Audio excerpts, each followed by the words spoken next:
సమయమతంలో గొప్పదైనటువంటి రహస్యం ఇంకోటి ఉంది చూడండి. ఇది అంతరారాధన. కౌళాచారులు ఎప్పుడూ కూడా బాహ్య పూజే చేస్తారు అని గతంలో చెప్పుకున్నాం. ఈ బాహ్య పూజ అనేది మోక్షవాదులు చెయ్యరు. సమయమతము అనేది మోక్షవాదులకు సంబంధించినటువంటి మతం ఇది. కాబట్టి వీళ్ళు బాహ్య పూజ చెయ్యరు, అంతరారాధన మాత్రమే చేస్తారు అని గతంలో చెప్పుకున్నాం. బాహ్య పూజ న కర్తవ్య, కర్తవ్య బాహ్య జాతిభిః. బాహ్య పూజ అనేటటువంటిది వాళ్ళు కేవలము లౌకిక దృష్టి కలిగినటువంటి వాళ్ళు మాత్రమే ఈ బాహ్య పూజ అనేది చేస్తారు. వాళ్లే బాహ్య జాతులు అనబడతారు. ఎవరు చేస్తారు అంటే బాహ్య పూజరతాః కౌళా క్షపణస్య కపాలికాః దిగంబరశ్చేతిహాస వామకాః తంత్రవాదినః. ఈ బాహ్య పూజని ఎవరు చేస్తారు? కౌళులు, క్షపణికులు, కాపాలికులు, దిగంబరులు, ఇతిహాసులు, వామకులు, తంత్రవాదులు. వీళ్ళందరూ కూడా లౌకికవాదులే. కాబట్టి ఈ లౌకికవాదులు మాత్రమే ఈ బాహ్య పూజ అనేది చేస్తారు. మరి అంతరారాధన ఎవరు చేస్తారు? మోక్షవాదులు మాత్రమే చేస్తారు. అదే చెప్తూ ఉన్నాడు ఇక్కడ. అంతరారాధన పరా వైదిక బ్రహ్మవాదినః. వైదికులు, బ్రహ్మవాదులు, మోక్షవాదులు వీళ్ళు మాత్రమే ఈ అంతరారాధన అనేది చేస్తారు. అలా అంతరారాధన చేసినటువంటి వాళ్ళు జీవన్ముక్తాశ్చరంత్యేతే త్రిషు లోకేషు సర్వదా. వీళ్ళు జీవన్ముక్తులై ముల్లోకములయందు కూడా సదా విహరిస్తూ ఉంటారు. వాళ్ళు అలా తిరుగుతూ ఉంటారు అని చెప్తాడు. జీవన్ముక్తాశ్చరంత్యేతే, లోక కళ్యాణం కోసము అని చెప్పి వీళ్ళు జీవన్ముక్తులై అలా ముల్లోకాలయందు సంచరిస్తూ ఉంటారు అని చెప్తూ ఉన్నాడు ఇక్కడ.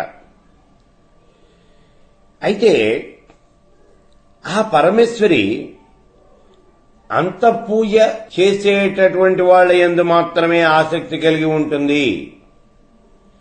అంతఃపూజ చేసేటటువంటి వాళ్ళకి మాత్రమే ఆ పరమేశ్వరి ప్రత్యక్షమవుతుంది అనే విషయాన్ని ఇక్కడ చెప్తూ ఉన్నాడు.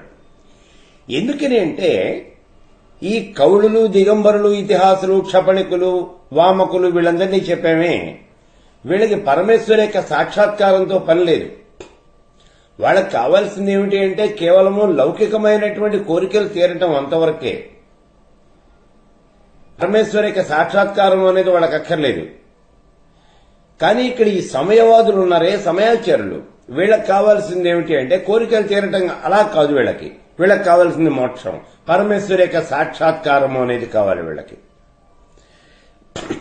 అందుకని లలితా సహస్రంలో 868వ నామం చెబుతూ ఉన్నాడు చూడండి. అంతర్ముఖ సమారాధ్య బహిర్ముఖ సుదుర్లభ. బాహ్య పూజ చేసేటటువంటి వాళ్ళకి ఆ పరమేశ్వర యొక్క సాక్షాత్కారం అనేది జరగదు అని చెప్పాడు. మరి ఎవరికి జరుగుతుంది అంటే అంతర్ముఖ సమారాధ్య, ఆత్మాభిముఖమైనటువంటి చిత్త ప్రవృత్తి కలిగినటువంటి వాళ్ల చేత బాగుగా ఆరాధించబడేది, వాళ్ల యందు ప్రసన్నత కలిగి ఉండేటటువంటిది. ఈ నామానికి అర్థం ఇక్కడ అంతర్ముఖ సమారాధ్య, అంతర్ముఖులైనటువంటి వాళ్లతో ఆరాధించబడేది అని చెప్తూ ఉన్నాడు. వాళ్లే సమయాచారులు.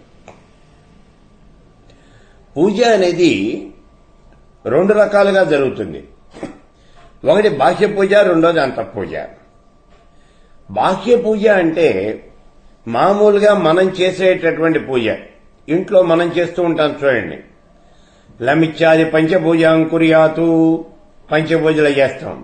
లేదా షోడశోపచార విధిని అర్చన అనే చేస్తాం. ఇవన్నీ కూడా బాహ్య పూజలు అనబడతాయి. ఎదురుకుండా ఒక విగ్రహాన్నో ఒక యంత్రాన్నో పెట్టుకుని ఆ యంత్రాన్ని పూజించడం అనేది. మరి అంతఃపూజ అంటే ఏమిటి? ఇక్కడ రెండోది ఉంది అంతఃపూజ అనేది. ఈ అంతఃపూజ అంటే మన శరీరంలోనే ఆ దేవతని భావన చేసి అర్చించటం. అంటే ఇక్కడ అహం బ్రహ్మాస్మి, నేనే పరమాత్మ స్వరూపాన్ని అని భావన చేయాలి. నేనే పరమేశ్వర స్వరూపాన్ని అని భావన చేసి నాలో ఉన్నటువంటి ఆ పరమేశ్వర స్వరూపాన్ని నేనే అర్చించాలి. అంటే నన్ను నేనే అర్చించుకుంటూ ఉంటాను. అది ఇక్కడ జరిగేది ఈ అంతఃపూజ అంటే. నా శరీరంలో ఉన్నటువంటి ఆ పరమేశ్వర స్వరూపం. పరమేశ్వర స్వరూపం అంటే ఎవరో ప్రత్యేకంగా కాదు, నేనే పరమేశ్వర స్వరూపాన్ని. కాబట్టి నన్ను నేను ఈ రకంగా అర్చన చేసుకుంటూ ఉంటాను. దీన్ని అంతఃపూజ అంటారు. ఈ అంతఃపూజ ఎలా చేయాలి అనేటటువంటి విషయం భావనోపనిషత్తులో చెప్పారు. భావనోపనిషత్తు అనేది చాలా ప్రాముఖ్యత కలిగినటువంటిది అని గతంలో చెప్పుకున్నాం మనం. చూడండి, అది ఎందుకు ప్రాముఖ్యత కలిగింది అంటే ఇదిగో ఈ కారణాల వల్లే ఈ భావనోపనిషత్తు అనేది ప్రాముఖ్యత కలిగింది. ఏమిటిది? ఈ భావనోపనిషత్తులో శ్రీచక్రమే మానవ దేహము అని చెప్పాడు. మానవ శరీరమే శ్రీచక్రం అని చెప్పాడు. గతంలో చెప్పుకున్నాం మనం. శ్రీచక్రాన్ని గురించి చెబుతూ ఉన్నప్పుడు మానవ దేహమే శ్రీచక్రము, ఇందులో ఉన్నటువంటి నవావరణలు మానవ దేహంలో ఉన్నటువంటివేను అని చెప్పాం మనం. ఇక ఇప్పుడు ఇంకొక భాగంలో చెప్తూ ఉన్నాడు. అంటే ఈ ఉపనిషత్తు యొక్క చివరి భాగంలో చెప్తున్నాడు అంతఃపూజ చేయాలి అని. ఈ అంతఃపూజ అనేది ఎలా చేయాలి ఈ విషయాన్ని చెప్తూ ఉన్నాడు. ఇక్కడ చూడండి. సలిలమితి సౌహిత్యకరణకం సత్వం ఉపనిషత్తు చెప్తూ ఉన్నాడు. అంటే ఉపనిషత్తులో ఇక్కడి నుంచి అంతర్యాగము అనేది వివరించబడుతూ ఉన్నది. బాహ్యమైనటువంటి వస్తువులన్నీ కూడా విషయ వాంఛలకు ప్రతీకలు. కాబట్టి అవన్నీ కూడా వదిలేయాలి. శరీరంలో ఉండేటటువంటి వస్తువుల చేతనే ఈ పూజ అనేది జరగాలి. ఈ మాట మనం చాలా జాగ్రత్తగా గుర్తుపెట్టుకోవాలి. బాహ్య పూజ చేసేటటువంటి వాళ్ళు పూజా ద్రవ్యాలన్నీ కూడా సమకూర్చుకోవాలి. కానీ అంతఃపూజ చేసేటటువంటి వాళ్ళకి ఈ ద్రవ్యాలు ప్రత్యేకంగా ఉండవు.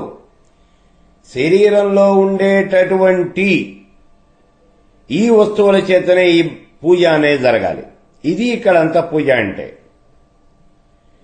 ఇక్కడ పూజకి ముఖ్యమైనటువంటిది ఏమిటి అంటే జలం, ముందు నీళ్లు కావాలి. అయితే ఈ నీళ్లు ఎక్కడున్నాయి? సాధకుడి శరీరంలో సత్వ, రజస్, తమో గుణాలు 3 గుణాలు ఉన్నాయి. ఈ 3 గుణాల్లోనూ సాధకుడు ఏం చేయాలి అంటే రజోగుణం, తమో గుణం ఈ రెండింటినీ పూర్తిగా నాశనం చేసేయాలి. రజోగుణము, తమో గుణము ఈ 2 కూడా పూర్తిగా తగ్గించేయాలి. పూర్తిగా నాశనం చేసేయాలి. చేసేసి మొట్టమొదటిదైనటువంటి సత్వగుణాన్నే బాగా పెంపొందింపజేయాలి. ఇదే ఈ సత్వగుణం అంటేనే ఇక్కడ జలం. అందుకే ఇది చెప్తూ ఉన్నాడు. సలిలమితి సౌహిత్యకరణకం సత్వం. అంటే ఈ సత్వగుణము అనేటటువంటిదే ఇక్కడ జలము అని చెప్తూ ఉన్నాడు. ఇక ఆ పరమేశ్వర స్వరూపానికి మనం ఉపచారాలు చేయాలి. ఏమిటి ఈ ఉపచారాలు అంటే కర్తవ్యమకర్తవ్యం ఔదాసీన్యమితి వివేక భావనాయుక్త ఉపచార. బాహ్య పూజలో ఆ పరమేశ్వర స్వరూపానికి రాజోపచారాలు, మంత్రోపచారాలు, తంత్రోపచారాలు, దేహోపచారాలు, ఇట్లా అనేకమైనటువంటి ఉపచారాలు అనేవి చేస్తాం. అయితే అంతఃపూజలోకి వచ్చేటప్పటికీ ఉపచారము అని అంటే నిత్యము కానటువంటి వస్తువులన్నీ కూడా వదిలేయటం. ఇది అర్థం ఇక్కడ. ఉపచారము అంటే నిత్యము సత్యము కానటువంటివి ఏవైతే ఉన్నాయో వాటిని వదిలేయాలి. ఇది ఇక్కడ ఉపచారము అంటే. బ్రహ్మ పదార్థం ఒక్కటే సత్యం కాబట్టి దాన్ని ఒక్కదాన్నే అట్టిపెట్టుకోవాలి. మిగిలినటువంటివన్నీ కూడా వదిలేయాలి.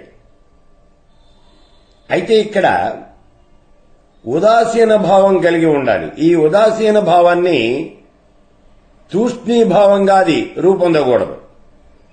ఇది ఈ అంతఃపూజలో ప్రధానమైనటువంటి ఉపచారం.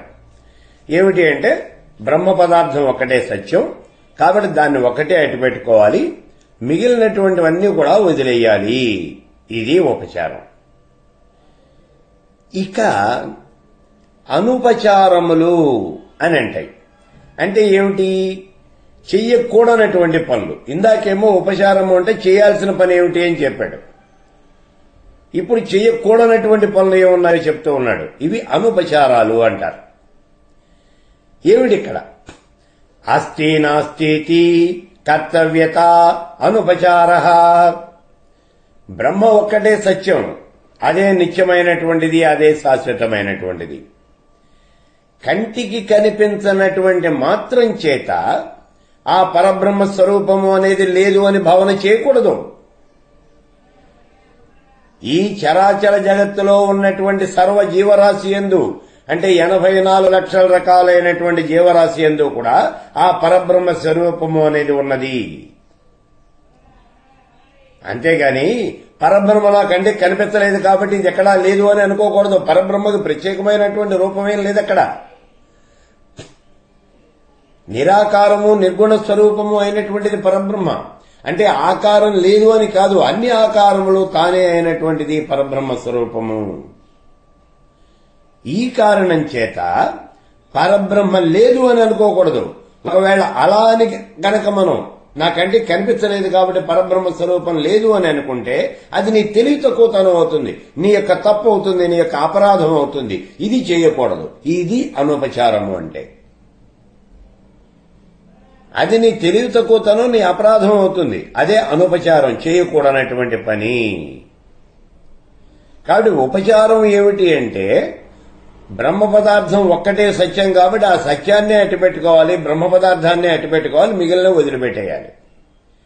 పరబ్రహ్మ స్వరూపం కంటికి కనిపించినంత మాత్రం చేత అది లేదు అని మాత్రం నువ్వు భావన చేయకూడదు. ఇలాంటి భావన ఏమన్నా ఉంటే అది వదిలేయాలి ముందు. అది అనుపచారం, అది ఉండకూడదు నీకు. ఆ తర్వాత ఇక ఈ పరమేశ్వర స్వరూపాన్ని అర్చన చేయడానికి అర్చనా విధానానికి వస్తూ ఉన్నాం. చూడండి, అర్చన అనేది షోడశోపచార విధానంగా మనం ఈ పూజ అనేది చేస్తూ ఉంటాం కదా. ఈ ఉపచారాలన్నీ కూడా ఇప్పుడు చెప్తూ ఉన్నాడు ఈ ఉపనిషత్తులో.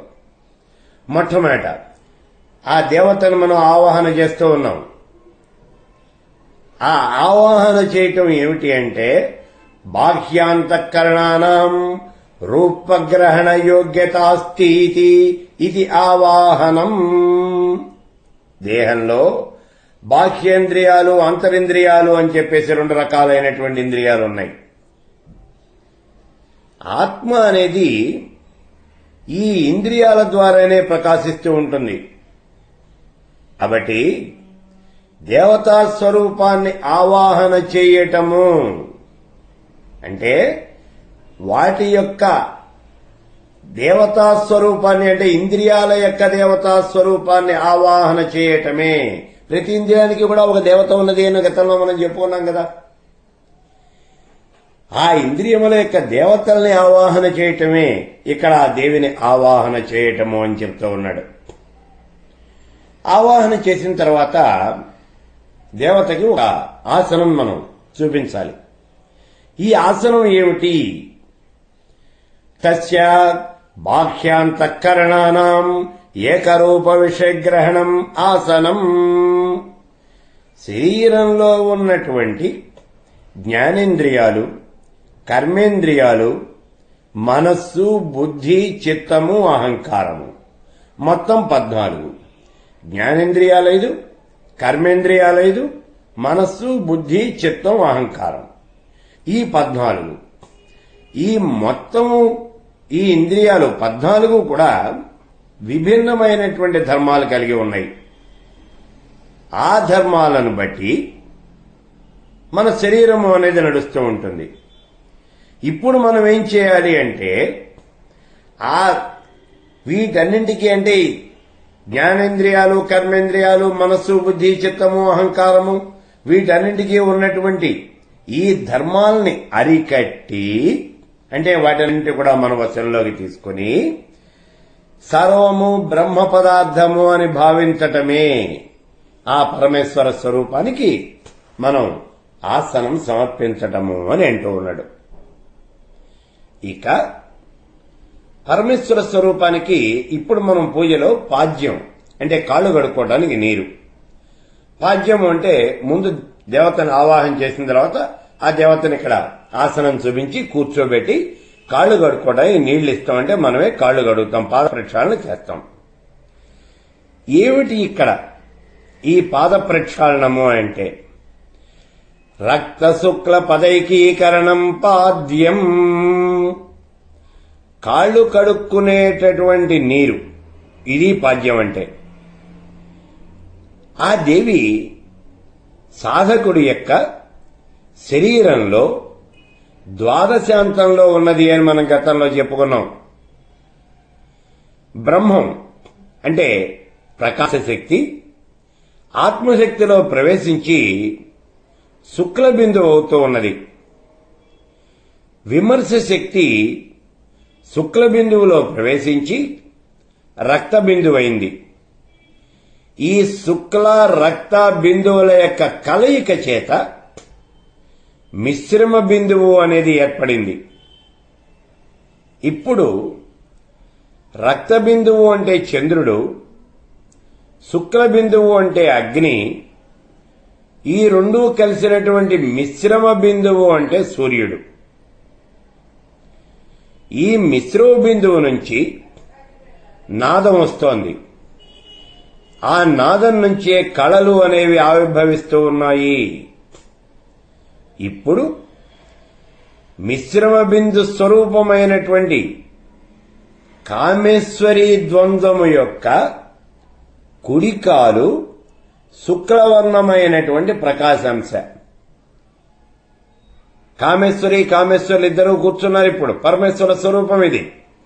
ఈ పరమేశ్వర స్వరూపానికి కుడికాలు ఏమిటి అంటే ప్రకాశాంశ, ఇది శుక్లవర్ణంలో ఉంటుంది. ఎడమకాలు విమర్శాంశ, ఇది రక్తవర్ణంలో ఉంటుంది. కుడికాలేమో ప్రకాశాంశ శుక్లవర్ణంలో ఉంటుంది, ఎడమకాలేమో విమర్శాంశ, ఇది రక్తవర్ణంలో ఉంటుంది.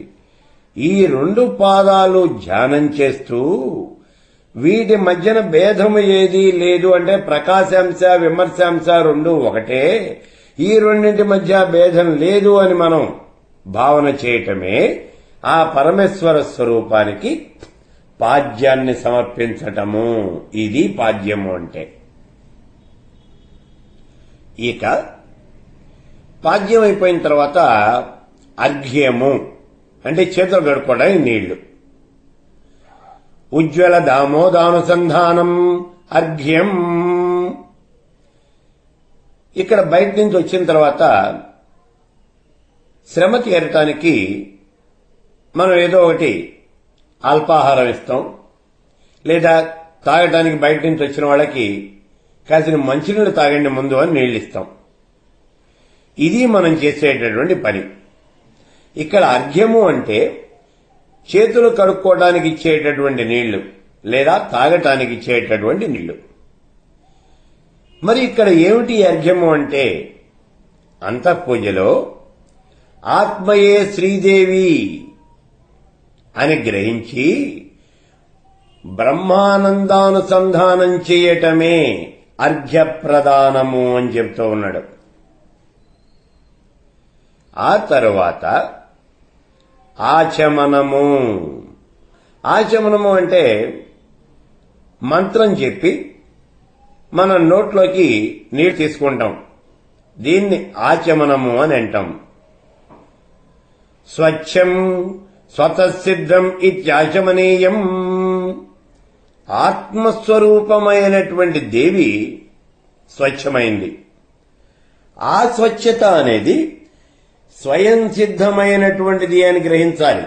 ఇలా గ్రహించటమే, ఈ స్వచ్ఛత అనేది స్వయం సిద్ధమైనటువంటిది అని గ్రహించటమే ఇది ఆచమనము అని చెప్తూ ఉన్నాడు.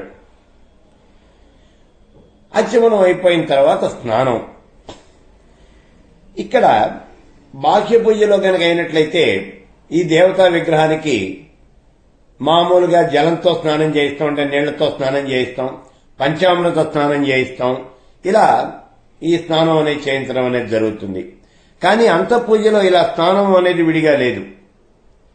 అందుకే ఇక్కడ ఏం చెప్తూ ఉన్నాడు అంటే చిచ్చందమయీ సర్వాంగ ప్రణవగం స్నానం. అంటే కుండలిని శక్తి ఆధార చక్రంలో నిద్రావస్థలో ఉంటుంది. సాధకుడు ప్రాణాయామం చేసి నిద్రావస్థలో ఉన్నటువంటి ఈ కుండలిని శక్తిని గనక నిద్ర లేపగలిగినట్లయితే అది గ్రంథి త్రయాన్ని భేదించుకుని షట్చక్రాల గుండా ప్రయాణం చేసి సహస్రారం చేరి తన నోటితో సహస్రదళ పద్మాన్ని కరిచిపట్టుకుంటుంది. అప్పుడు సహస్రారము అనేటటువంటి ఆ చంద్రమండలం నుంచి అమృత ధారలు అనేవి స్రవించి శరీరంలో ఉన్నటువంటి ఈ యోగి శరీరంలో ఉన్నటువంటి 72,000 నాడీ మండలాన్ని తడుపుతాయి. ఈ రకంగా అమృత వర్షాన్ని కురిపించటమే ఆ పరదేవతకి స్నానం. ఈ అమృత వర్షం వల్ల శరీరం అంతా కూడా సమశీతోష్ణమవుతుంది. ఇక వస్త్రం, స్నానం అయిపోయిన తర్వాత వస్త్రాన్ని సమర్పిస్తాం. ఏమిటి ఈ వస్త్రము అంటే చిదగ్నిస్వరూప పరమానంద శక్తి స్ఫురణం వస్త్రం. వస్త్రము అంటే శరీరాన్ని కప్పుకోవడానికి ఉపయోగించేటటువంటిది. సాధకుడి శరీరంలో కాంతి అంతా కూడా ఆ పరాశక్తి యొక్క తేజస్సు నుంచే వచ్చింది. మన శరీరంలో కాంతి అనేది ఎక్కడి నుంచి వచ్చింది అంటే పరమేశ్వర స్వరూపానికి ఉన్నటువంటి ఆ తేజస్సు నుంచే ఈ కాంతి అనేది వచ్చింది. ఈ విషయాన్ని తెలుసుకుని బ్రహ్మానందం పొందటమే ఇదే వస్త్ర ప్రదానము అని చెబుతూ ఉన్నాడు. వస్త్రం ఇచ్చిన తర్వాత యజ్ఞోపవీతము అనేది ఇస్తాం మనం. ఈ యజ్ఞోపవీతాన్నే బ్రహ్మసూత్రము అని అంటారు. ఏమిటి ఈ యజ్ఞోపవీతము అంటే అసలు ఇక్కడ జగత్తంతా కూడా బ్రహ్మమయమని, ఈ జగత్తుకి సూత్రమైనటువంటి వాడు పరబ్రహ్మ కాబట్టి ఈ యజ్ఞోపవీతానికి బ్రహ్మసూత్రము అని పేరొచ్చింది. దేహంలో ఉండేటటువంటి నాడీ మండలంలో సుషుమ్నా నాడి అనేది ముఖ్యమైంది. ఈ సుషుమ్నా నాడినే బ్రహ్మనాడి అని కూడా అంటారు.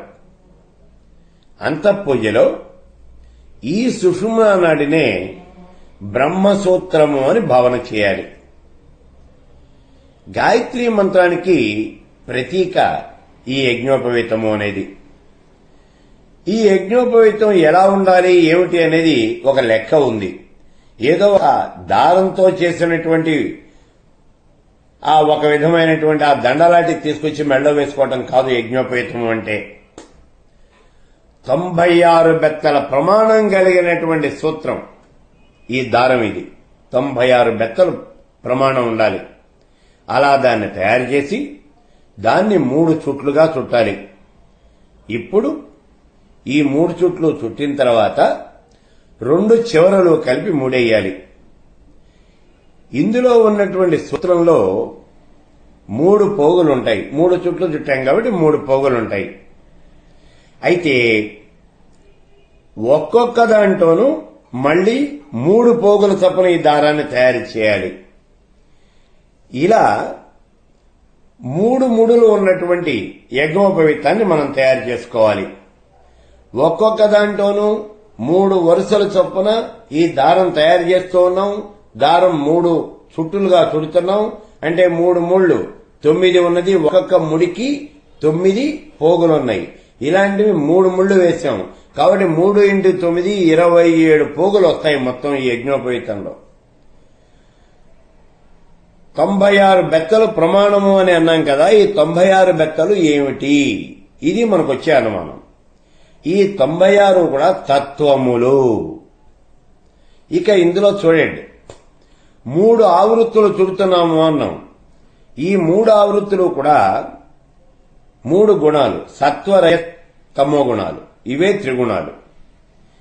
దీన్ని రెండు చివరలు కలిపి ముడి వేసాం, ఇట్లాంటి 3 ముళ్ళు ఉన్నాయి అన్నాం.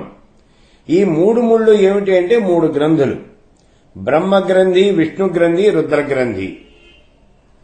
ఈ 3 గ్రంథులు కలిపి బ్రహ్మముడి అని అంటారు. శరీరంలో ఈ మొత్తం యజ్ఞోపవీతంలో 27 పోగులు ఉన్నాయి అని ఇందాక చెప్పుకున్నాం మనం. ఈ 27 పోగులు ఏమిటి అంటే 27 రకాలైనటువంటి భేదములు కలిగినటువంటి జగత్తే ఈ యజ్ఞోపవీతము అని గుర్తు తెచ్చుకోవాలి మనం.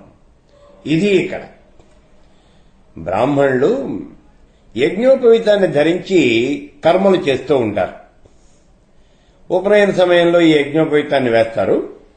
ఆ యజ్ఞోపవీతాన్ని ధరించినటువంటి వాడు ఈ కర్మలు చేస్తూ ఉంటాడు.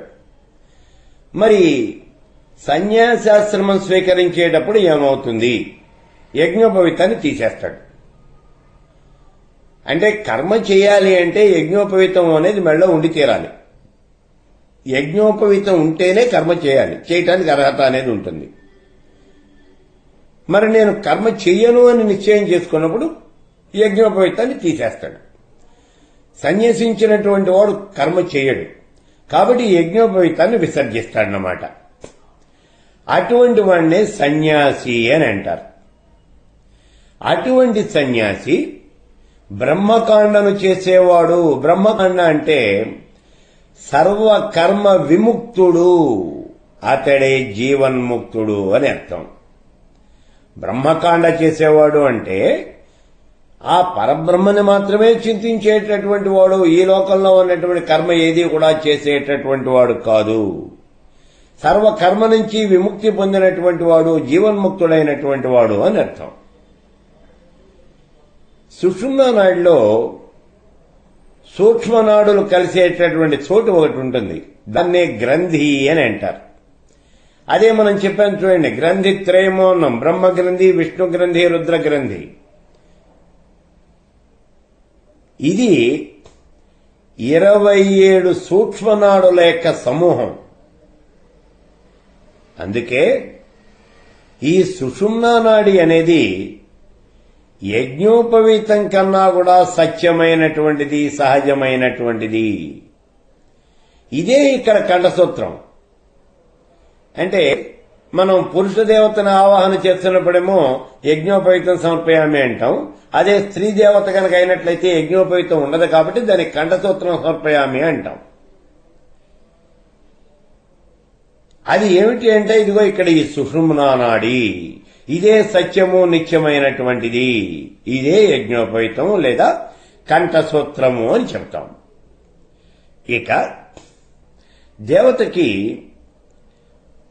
ఈ యజ్ఞోపవీతము లేదా కంఠసూత్రము ఇచ్చిన తర్వాత వివిధ రకాలైనటువంటి ఆభరణాలు, ఇవన్నీ కూడా ముందు సమర్పణ చేస్తాం, అలంకారం చేస్తాం అన్నమాట. ఏమిటి ఈ ఆభరణాలు, అలంకరణలు అనేవి అంటే స్వవ్యతిరిక్త వస్తు సంగరహిత స్మరణం విభూషణం. సాధకుడు తాను కూడా పరబ్రహ్మ స్వరూపమే అని, మాయామోహం చేత మాత్రమే నేను మనిషిగా ఉన్నాను అనే మాట గ్రహించి, మాయా మొదలైనటువంటి వస్తువులతో, మాయ చేత సృష్టించబడినటువంటి వస్తువులతో తనకు ఏ రకమైనటువంటి సంబంధము లేదు అని నిశ్చయం చేసుకోవాలి. ఇలా నిశ్చయం చేసుకుని ఈ మాయ చేత సృష్టించబడినటువంటి వస్తువులన్నీ కూడా పరిచయం చేయాలి. ఇది దేవికి ఆభరణాలు సమర్పించటము అంటే. ఆ తర్వాత గంధం సమర్పణ చేస్తాం మనం. గంధం అంటే ఏమిటి ఇక్కడ? దీన్ని ఆ మంచి గంధము అని అంటాం. దీన్ని గనక మనం ఒంటికి రాసుకున్నట్లయితే సువాసన వస్తుంది అంటాం. సువాసనే కాదు, ఇక్కడ మనం గ్రహించాల్సిన విషయం ఏమిటి అంటే రాసుకున్నటువంటి వాడికి పవిత్రత కూడా చేకూరుతుంది. సాధకుడి యొక్క సహస్రారంలో ఆ పరాశక్తి అనేది ఉంది. ఆ పరాశక్తి యొక్క కాంతితోనే అతడి యొక్క శరీరము అనేది అమితమైనటువంటి తేజస్సుతో ప్రకాశిస్తుంది. ఈ మాట మనం గతంలో చెప్పుకున్నాం. ఈ రకంగా జరగటం చేత సాధకుడు తాను ఎప్పుడూ కూడా పవిత్రుణ్ణే అనేటటువంటి భావాన్ని కలిగి ఉంటాడు. ఇక్కడ మనం గంధం ఎందుకు రాసుకుంటున్నాం? కేవలం సువాసన కోసమే కాదు, పవిత్రత కోసం కూడా. అది గంధాన్ని రాసుకోవడం అంటే. ఇప్పుడు ఏమంటున్నాడు సాధకుడు? తాను దేనివల్ల ప్రకాశిస్తున్నాడు అంటే ఆ పరమేశ్వరి యొక్క తేజస్సు వల్లనే ప్రకాశిస్తూ ఉన్నాడు. కాబట్టి నేను అత్యంత పవిత్రుణ్ణి అనేటటువంటి భావన కలిగి ఉంటాడు. ఇదే పరమేశ్వరికి మనం శ్రీచందనం సమర్పించటము అంటే. ఇక ఆ పరమేశ్వర స్వరూపాన్ని పూజిస్తాం మనం. అర్చన అంటే నానా విధాలైనటువంటి పువ్వులతో ఆ పరమేశ్వర స్వరూపాన్ని, ఆ భగవంతుడిని అర్చన చేయటం అనేది జరుగుతుంది. ఏమిటిక్కడ? సమస్త విషయాణం మననం స్థైర్యేణానుసంధానం కుసుమం. ఇంద్రియ వాంఛలకు లోను కాకుండా మనస్సుని ఆ పరబ్రహ్మమందే లయం చేసి సర్వము కూడా, ఈ జగత్తులో ఉన్నటువంటి సర్వము కూడా బ్రహ్మమయము అని తెలుసుకోవటమే ఇక్కడ ఆ పరమేశ్వర స్వరూపానికి పుష్పాలు సమర్పించటం. గతంలో మనం చెప్పుకున్నాం చూడండి. అహింస ప్రథమ పుష్పం, పుష్పం ఇంద్రియ నిగ్రహ, దయా క్షమా జ్ఞాన పుష్పం, పంచపుష్పం తతఃపరం. ఈ పరమేశ్వరుని మొత్తం 5 పుష్పాలతో పూజించాలి అని చెప్పుకున్నాం మనం. ఏమిటి అంటే అహింస, ఇంద్రియ నిగ్రహం, దయ, క్షమ, జ్ఞానం. ఇవి పంచపుష్పాలు. సాధకుడు అరిషడ్ వర్గాలు జయించి అహంకారము అనేటటువంటి ఆ పుష్పంతో పరమేశ్వరుని అర్చించాలి. అంటే ఈ స్థితిలో నేను అనేటటువంటి అహంకారం ఉండకూడదు, నాది అనేటటువంటి భ్రాంతి అనేది ఉండకూడదు. అహంకార మమకారాలు పూర్తిగా వదిలేయాలి. ఇది చేయవలసినటువంటి పని. ఇక పూజ అయిపోయిన తర్వాత ధూపం ఇస్తాం మనం. ఇక్కడ ధూపం అంటే ఏమిటి? తేషామేవా సర్వదాస్వీకరణం ధూపః. సాధకుడు ఇంద్రియ చాపల్యానికి లోను కాకుండా ఇంద్రియాలన్నీ కూడా తన యొక్క స్వాధీనంలో ఉంచుకోవటాన్ని, అలా ఉంచుకోవటమే ధూపము. ఇది ధూపం అంటే. మరి దీపము అంటే ఏమిటి? బ్రహ్మ తేజస్సు అనేది వాయువుతో కలిసి జ్వాలగా ప్రకాశిస్తుంది. అది విశ్వమంతా వ్యాపించి ఉంటుంది. సాధకుడి యొక్క శరీరం పరబ్రహ్మ స్వరూపం. ఆ పరబ్రహ్మ యొక్క కాంతి పుంజాలతోని ఈ సాధకుడి యొక్క శరీరం ప్రకాశిస్తూ ఉన్నది అనే మాట గతంలో చెప్పుకున్నాం. ఇప్పుడు సాధకుడు ఆకాశాన్నే తన యొక్క శరీరంగా భావన చేసి శరీరంలో ఉన్నటువంటి ఆ పరాశక్తిని, అంటే ఆ చిత్కళని దీపంగా భావించటము, అదే దేవికి దీప సమర్పణ అని చెప్తూ ఉన్నాడు. ఇక పరమేశ్వర స్వరూపానికి నైవేద్యం. ధూపం దీపం అయిపోయింది కాబట్టి ఇప్పుడు నైవేద్యం. పూజానంతరం మనం భగవంతుడికి నివేదన అనేది చేస్తాం. ఏమిటి ఇక్కడ నైవేద్యం అంటే? సమస్త యాతాయాత వర్ణనం నైవేద్యం. ఇంద్రియ చాపల్యం లేకుండా విషయాలన్నీ కూడా పరమేశ్వరికి సమర్పించి, అంటే ఇంద్రియాలన్నీ కూడా పూర్తిగా జయించి బ్రహ్మాకార వృత్తితో ఉండటము, ఇదే ఇక్కడ నైవేద్యము అంటే. అంతకన్నా ఏం లేదు. ఇంద్రియాలన్నీ కూడా వశం చేసుకోవాలి, ఇంద్రియాలన్నీ కూడా జయించాలి. అలా జయించి బ్రహ్మాకార వృత్తితో ఉండటమే పరమేశ్వరికి నైవేద్యం సమర్పించటము అంటారు. ఇది బ్రహ్మానందానుభవం. నైవేద్యం తర్వాత తాంబూలం సమర్పిస్తాం. తాంబూలం అంటే ఆకు, ఒక్క, సున్నం ఇవన్నీ కూడా మనం ఆ భగవంతుడి దగ్గర పెట్టి తాంబూలం సమర్పయామి అంటాం. మరి అంతఃపూజలో ఏం చేస్తారు? అవస్థాత్రయీకరణం తాంబూలం. ఇక్కడ జాగ్రత్త, స్వప్న, సుషుప్తి అనేటటువంటి 3 అవస్థలు ఉన్నాయి. ఈ 3 అవస్థలే ఇక్కడ మనం చెప్పినటువంటి ఆకు, ఒక్క, సున్నం. ఈ 3 అవస్థల్ని తురీయ అవస్థలో విలీనం చేయాలి. జాగ్రత్త, స్వప్న, సుషుప్తులు ఈ 3 అవస్థల్ని తీసుకెళ్లి తురీయంలో విలీనం చేయాలి. ఇదే తాంబూల సమర్పణ. ఇప్పుడు తాంబూలం కూడా ఇచ్చేసాం కాబట్టి పూజా విధానం పూర్తయిపోయింది. దేవుడికి, భగవంతుడికి మనం ప్రదక్షిణ చేయాలి. ఏమిటి ప్రదక్షిణ అంటే?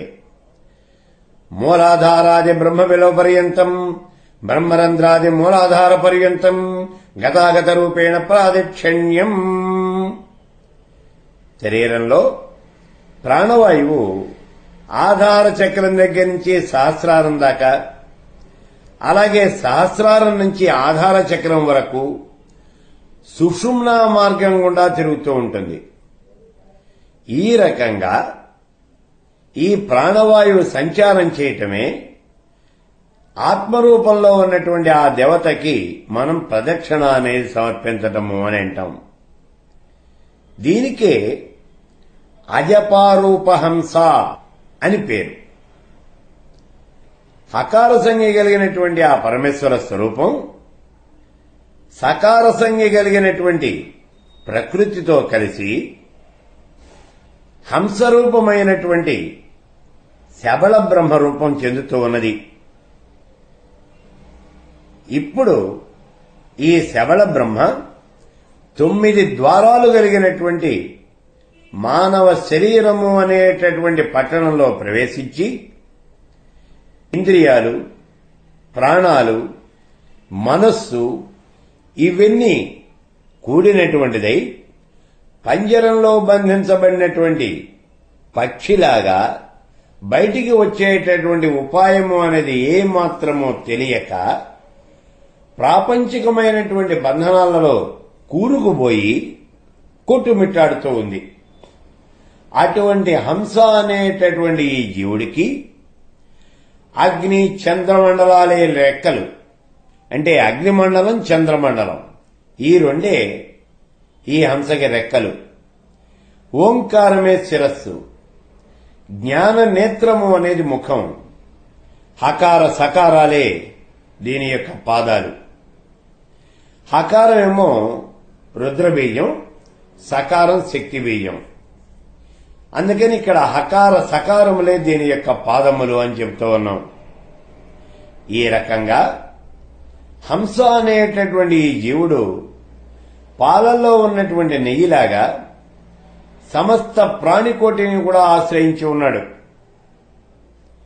ఇక శరీరంలో సహస్రారము అనేటటువంటిది 8 దళాలు కలిగినటువంటి పద్మం.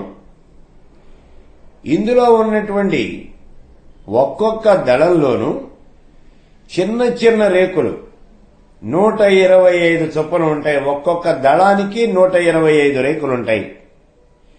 ఈ రకంగా 8 దళాల యందు 8 × 125 1000 దళాలుంటాయి. అందుకే దీన్ని సహస్రదళ కమలము అని అంటారు.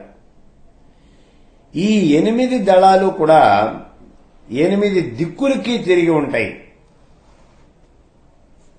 అయితే ఆ దళాలకి అలా తిరిగి ఉన్నప్పుడు వాటికి కొన్ని లక్షణాలు అనేవి ఉంటాయి. తూర్పు దిక్కు సద్బుద్ధి, ఆగ్నేయం నిద్ర దప్పిక, దక్షిణం క్రూరబుద్ధి, నైరుతి తాపం, పడమర విలాసం, వాయువ్యం నడవటము మొదలైనటువంటివి, ఉత్తరం సురతమునందు ఆసక్తి, ఈశాన్యం ధనాన్ని దానం చేయాలి అనేటటువంటి తలంపు. ఇక పద్మాంతరాళంలో ఇహపరలోక విముక్తి అనేది ఉంటుంది. మరి కింజిల్కం ఏమిటి? ఇక్కడ తామరపులో ఉన్నటువంటి కేసరములు అని అంటాం చూడండి, దాన్నే కింజిల్కము అంటాం. ఈ కింజిల్కమే ఇక్కడ మెలకువ. తామర దుద్దు కళ. మరి ఆ దుంప అనేటటువంటిది నిద్ర. ఇక్కడ ఆత్మ అనేది ఏ క్షణానైతే ఈ సహస్రాన్ని వదిలిపెడుతుందో ఆ క్షణంలోనే ఈ ఆత్మ అనేది పరమాత్మలో లీనమైపోతుంది. అంటే ఆత్మ పరమాత్మ రెండూ కూడా ఒకటే అయిపోతాయి. ఇది ఇక్కడ చెబుతూ ఉన్నటువంటి ఈ ప్రదక్షిణము, ఈ సహస్రారం. ఇక నమస్కారం, తురీయావస్థ నమస్కార. దేవికి నమస్కారం చేయటము అంటే సాధకుడు తురీయావస్థను చేరటమే. అదే మనం సమర్పించే నమస్కారం. మరి బలిహరణము అన్నాం కదా, బలిహరణము అంటే ఏమిటి? దేహశూన్య ప్రమాతృతా నిమజ్జనం బలిహరణం. సాధకుడి యొక్క స్థూల శరీరము అనేది మాయతో కూడుకొని ఉంటుంది. సూక్ష్మ శరీరము అనేది జ్ఞానస్వరూపం. ఈ సాధకుడు జ్ఞానస్వరూపుడు కాబట్టి జీవాత్మను పరమాత్మయందు విలీనం చేసినట్లుగా భావించటమే. ఇదే ఇక్కడ మనం ఇచ్చేయండి బలి. దీన్నే బలి సమర్పణ అని అంటారు. ఇక ప్రతి చోట కూడా అర్చనా విధానం పూర్తయిపోయిన తర్వాత హోమము అనేది ఉంటుంది. మరి హోమము అంటే ఏమిటి? ఇక్కడ సాధకుడికి అహంభావము, జీవభావము, పరబ్రహ్మ స్వరూపము, అంటే ఈ పరబ్రహ్మ అహంభావం ఉంటుంది. ప్రతివాడికి కూడా అహంభావం అనేది ఉంటుంది, జీవభావం ఉంటుంది, పరబ్రహ్మ స్వరూపం ఉంది లేదు అనేటటువంటి ద్వైతీభావం కూడా ఉంటుంది. పరబ్రహ్మ స్వరూపం ఉన్నది అని ఎంత నమ్మినప్పటికీ ఒకానొక సమయంలో ఎప్పుడో ఒకప్పుడు అనుమానం వస్తుంది. ఉన్నావా, అసలున్నావా అని చెప్పేసి అనుమానం అనేది వస్తుంది. నువ్వుంటే ఏమైపోయినావయ్యా, నువ్వు ఎందుకు నాకు ఏ రకమైనటువంటి ఇవి కూడా చూపించటం లేదు, నువ్వు ఉన్నావు అనేటటువంటి సాక్ష్యం ఏది చూపించటం లేదు అని సాధకుడు గోల పెడుతూ ఉంటాడు. కాబట్టి ఉన్నదా లేదా అనేటటువంటి ఈ ద్వైతీభావం, అంటే ఇక్కడ అహంభావం, జీవభావం, పరబ్రహ్మ స్వరూపం ఉన్నదా లేదా అనేటటువంటి ద్వైతీభావం, ఇవన్నీ కూడా ఇక్కడ మనం వదిలివేయాలి. ఎక్కడ? జ్ఞానము అనేటటువంటి అగ్నిలో ఆహుతి చేయాలి. ఈ మూడింటిని జ్ఞానము అనేటటువంటి అగ్నిలో ఆహుతులుగా వేయాలి. ఇదే హోమం అంటే. ఇక ఆఖరుగా పరమేశ్వర స్వరూపాన్ని ధ్యానం చేస్తాం మనం. ఇలా ధ్యానం చేయటము అంటే ఏమిటి? ఇక్కడ స్వయం తత్పాదుకా నిమజ్జనం పరిపూర్ణ ధ్యానం. సాధకుడు తాను దేవి యొక్క పాదముల నుంచి వచ్చేటటువంటి తేజస్సులో విలీనమైనట్లుగా తెచ్చి ఆ పరమేశ్వర స్వరూపం నుంచి కాంతులు అనేవి ప్రసరిస్తూ ఉన్నాయి. ఆ పరమేశ్వరి యొక్క పాదాల నుంచి ఈ కాంతులలో తాను కూడా విలీనమైపోయాడు అని ఇలా భావన చేయాలి. తాను కూడా ఆ తేజస్సులో ఒక భాగమేను అని భావన చేయాలి. సర్వము పరబ్రహ్మమయము అని భావన చేయాలి. ఇదే పరిపూర్ణమైనటువంటి ధ్యానము. ఈ రకంగా ఈ సాధకుడు గనక చేస్తే బ్రహ్మత్వం సిద్ధిస్తుంది అని చెప్తూ ఉన్నాడు. ఇక్కడ చూడండి, ఏవం ముహూర్తత్రయం భావనాయుక్తో భవతి తస్య దేవతాత్మైక సిద్ధి. ఈ విధంగా ఈ సాధకుడు తనను తాను పరబ్రహ్మ స్వరూపంగా భావించి కేవలము 3 ముహూర్తాల కాలం ఆ దేవి యందు మనస్సును లగ్నం చేసిన వాడైనట్లయితే 3 ముహూర్తాలు గనక ఆ పరమేశ్వర స్వరూపంతో తన మనస్సును లగ్నం చేయగలిగితే తాను సాక్షాత్తు ఆ పరమేశ్వరితో ఐక్యత పొందుతాడు. దీన్నే బ్రహ్మత్వం సిద్ధించటము అని అంటారు. సరే, బాగుంది. ఇంత కష్టపడి ఇప్పుడు ఈ అంతఃపూజ అనేది చేశాం మనం. ఇంత అంతఃపూజ చేస్తే ఫలితం ఏమిటి? ఏమిటి ఫలితం వస్తుంది సాధకుడికి? అదే చెబుతూ ఉన్నాడు ఇక్కడ ఆఖర్లో. చింతిత కార్యాణ్యత్యేన సిద్ధ్యంతి సయేవ శివయోగీతి కథ్యత ఇత్యుపనిషతు. ఈ విధంగా అంతఃపూజ గనక చేసినట్లయితే అతడి కోరికలన్నీ కూడా అప్రయత్నంగానే నెరవేరుతాయి అని చెబుతూ ఉన్నాడు. చింతిత కార్యాణ్యత్యేన సిద్ధ్యంతి. ఆయన ఏ కోరికలైతే కోరుతూ ఉన్నాడో అవన్నీ సిద్ధిస్తాయి అంటున్నాడు.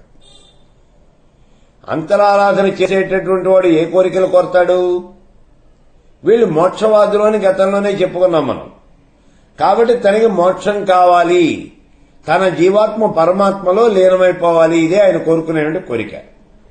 ఈ కోరిక సిద్ధిస్తుంది అని చెప్తూ ఉన్నాడు.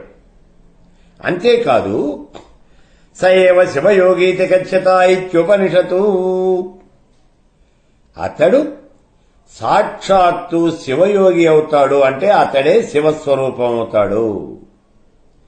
ఎప్పుడైతే ఇతడి కోరిక సిద్ధించిందో ఇతడి జీవాత్మ పరమాత్మలో లీనమైపోతూ ఉన్నది. అంటే జీవాత్మ పరమాత్మ రెండు ఒకటే అయిపోయినాయి.